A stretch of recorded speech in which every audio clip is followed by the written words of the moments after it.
I just finished playing the game Haste, and to quote a great philosopher, this game really makes you feel like...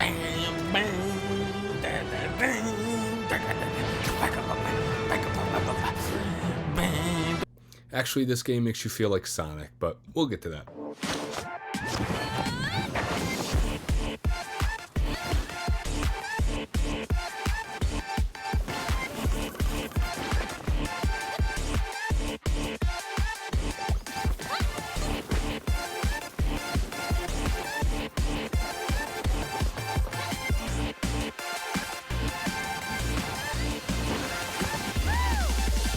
Let's get right into gameplay so we can get to the good stuff. In story mode, you start out in a hub world, and each world gives you a randomized path that you get to choose. Some of these are regular maps, others challenges, places to heal, a store to buy items, a map with extreme hazards, etc. And your mission is to get to the end of the level before you get eaten by the darkness behind you. And here's how you do it. You automatically run, and when you hit a ramp, it gives you air. And to get back to the ground, you can either float down or you can dive.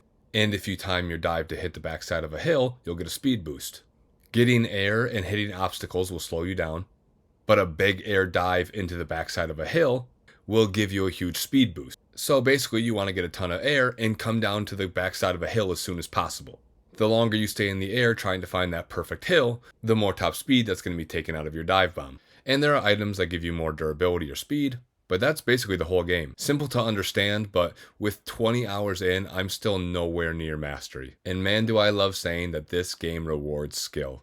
There's a lot I love about this game, but let me do some nitpicks. The challenge modes in this game are hit or miss. I hate the gray world where you have to paint it by flying over it. You can't see what you're painting. You'll often leave little patches that you have to go back and Where's Waldo them. Speed isn't really encouraged. It really just stinks. But the Chase the Weebos level is amazing. All developers that may work on a Harry Potter Quidditch game in the future, can you look at me for a second? Hey! Look at me, sure. Look at me, sure. I'm the captain now. This is what chasing down the golden snitch should feel like. I feel like I'm approaching breakneck speeds, trying to hunt down this creature that's just beyond my fingertips. It's a rush, and it takes real talent to hunt it down. Look at this. I'm a freaking leaf on the wind.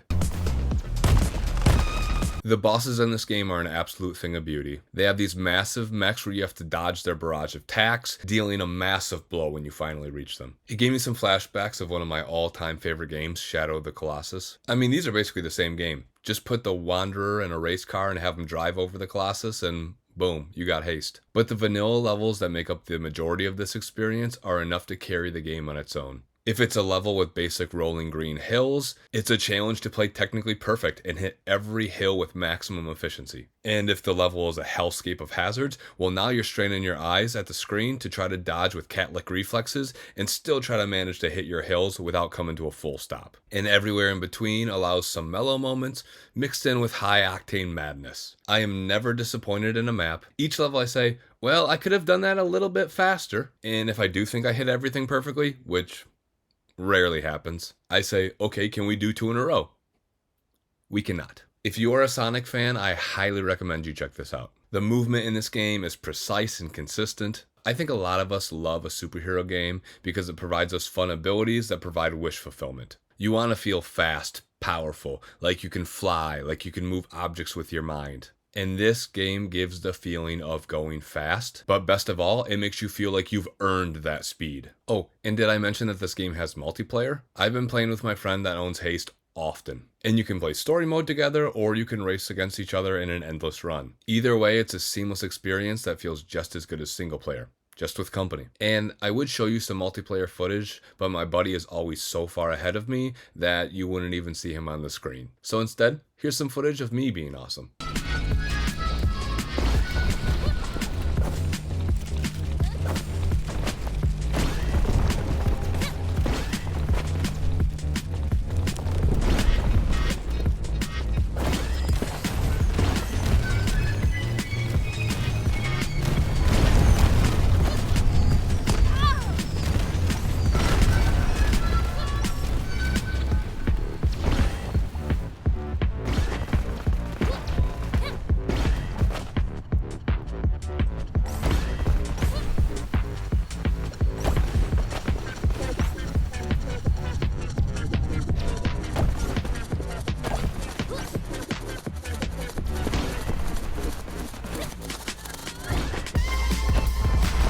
Haste was easily my #1 game of the year so far. I'm going to be very impressed by the game that knocks it out of the #1 spot. And like Beastie Ball last year, if this game looks intriguing to you, check it out. I do not think you're going to regret it. Thank you for watching, and I'll see you next time.